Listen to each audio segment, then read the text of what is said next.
বাংলাদেশের আকাশে রজব মাসের চাঁদ দেখা গেছে। কাল 22 ডিসেম্বর সোমবার থেকে মাস গণনা শুরু হবে। সেই মোতাবেক আগামী 16 জানুয়ারি শুক্রবার দিবাগত রাতে সারা দেশে উদযাপিত হবে পবিত্র শবে মিরাজ। এসব তথ্য জানিয়েছেন ধর্ম উপদেষ্টা ডক্টর আফম খালিদ হোসেন। সন্ধ্যায় ইসলামিক ফাউন্ডেশন বায়তুল মোকাররম সভাকক্ষে জাতীয় চাঁদ দেখা কমিটির সভায় এসব সিদ্ধান্ত চূড়ান্ত হয়। সভাপতিত্ব করেন ধর্ম বিষয়ক মন্ত্রণালয়ের উপদেষ্টা।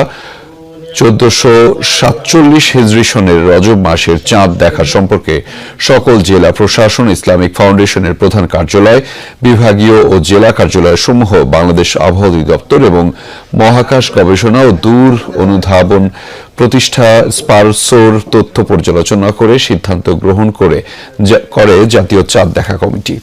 আগামী 26 রজব 1447 হিজরি, 2 মাঘ 1432 বঙ্গাব্দ, 16 জানুয়ারি 2026 তারিখ জুমাবার দিবাগত রাতে পবিত্র শবে মেরাজ উদযাপিত হবে ইনশাআল্লাহ।